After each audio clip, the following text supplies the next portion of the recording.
Hey folks, Joe here. Another quick video tonight. Just let me set my beer down. Set that down for later.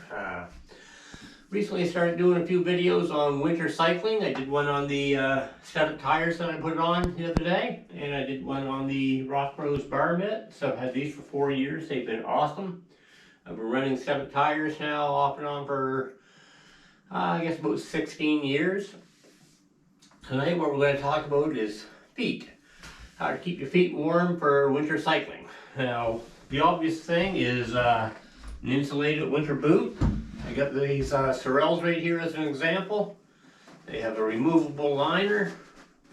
Nice and warm. They're a little bit oversized.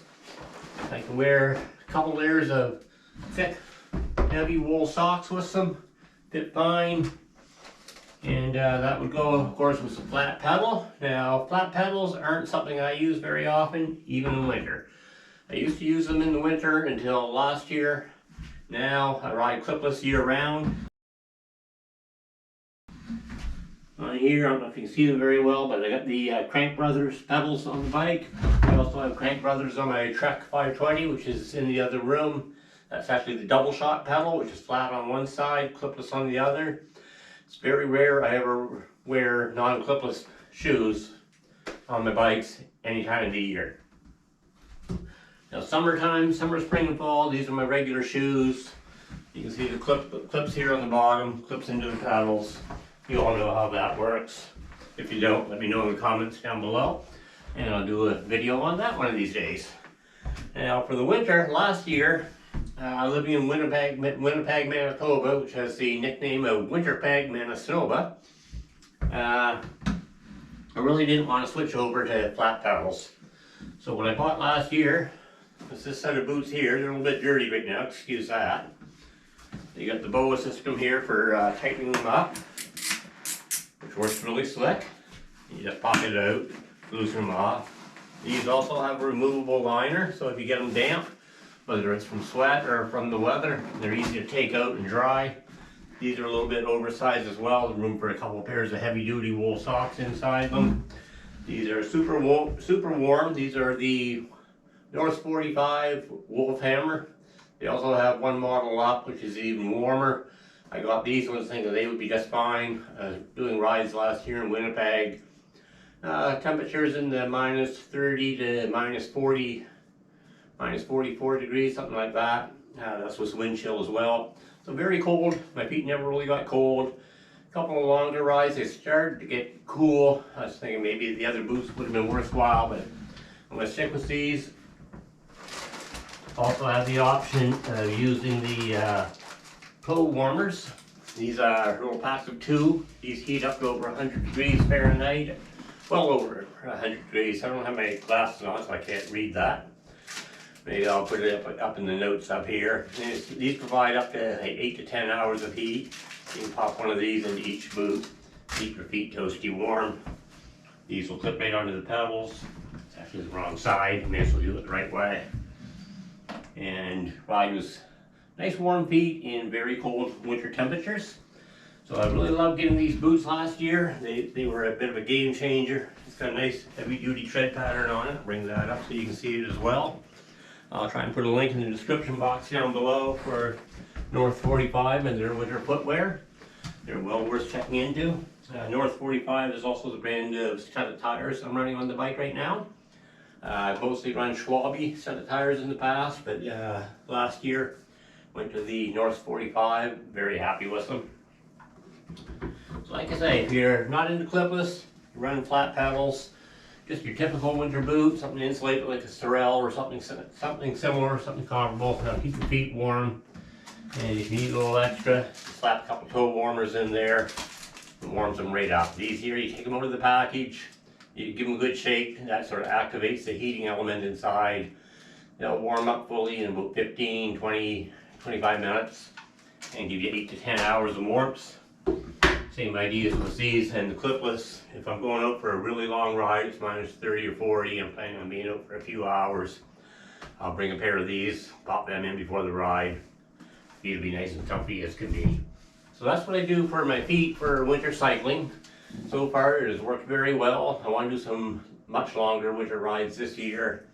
might even try for maybe a 50K, maybe 100K in February, maybe during a cold snap or something. Really push it a little bit more. I know some people who did the Iditarod bike race a couple of times, and it's really fun hearing their stories. Phil Roadley, if you happen to be watching this, I'm talking about you. Also a shout out to my buddy Paul in Winnipeg, who did the Active Epica, which is a winter endurance ride race in Winnipeg last year. He signed up for it again this coming February. He's doing the 50K. I was actually able to sign up for the 50K Active Epica race in Winnipeg last year. I remember checking on the registration, and I had until the Monday to register. It was the following weekend, and I was leaning towards doing it.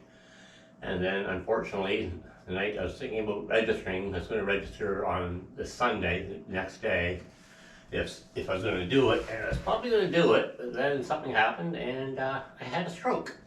So that put that on the back burner for a while. And anyways, I want to do a couple long winter rides this year. The video I did on the hand warmers, the Bar Mitts, I should have brought a pair of these out as well. Same idea as the toe warmers. These are for your hands, and these, you can slip these right inside, keep your hands nice and toasty in the really cold weather. I'll be using those this winter on some longer rides as well. So as far as winter riding topics that I've been wanting to go over, we've now done the tires. That video posted a few days ago. Did the Bar Mitts, that posted a couple of days ago as well. We've also done videos on these last year, the year before, and the year before. I've had them for 4 years now. They are freaking awesome. Spring, summer, fall cycling shoes. These work really great. I love those. Not enough for the winter. I'd freeze my feet off. These work awesome. But if you want to do a lot of winter riding, it's definitely worthwhile to spend a little bit of money, get the right gear, get geared up properly. You can do it in warmth and comfort. And some people think that cycling is not a year-round activity, especially in more colder climates like up here in Canada. Well, you're wrong. If you have the right stuff, you can do this comfortably, and I stress comfortably, year-round.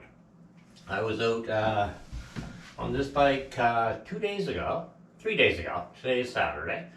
On Wednesday I was out, the temperature with the wind chill was around -22 or something like that when I was out. And I was actually sweating on that ride. I got back, my feet were sweating, my hands were just about perfect. I was wearing a light glove inside of the Bar Mitts. My hands were perfect. I was probably wearing a layer a little bit too heavy on the upper body, sweating a little bit, ended up unzipping everything. A really fun ride, had those temperatures, and I'll be out riding in much colder than that this winter. But yeah, it's a lot of fun. What I like to do is look at it as a challenge. Embrace it. Embrace the winter, especially if you're up here in Canada or in the northern states, some of the colder states, Michigan, Minnesota, someplace like that. You know you're going to get the cold weather. Why not embrace it? Why not make it fun? And speaking of fun, I'm going to wrap up this video here shortly. Go sit down, edit it all out on the laptop, and get that posted for you fine folks. And while I'm doing that, I'm going to take this almost full glass of beer, and I'm going to gradually turn this into an empty beer glass. If it takes longer than that to get the video ready, I'll refill and repeat. Anyways, if you're still here, thanks for watching, and I'll talk to you again soon. Don't forget to like and subscribe. Hit the subscribe button there. Yeah, I can wait. Got it? Okay, yeah, thanks a lot. Talk to you soon.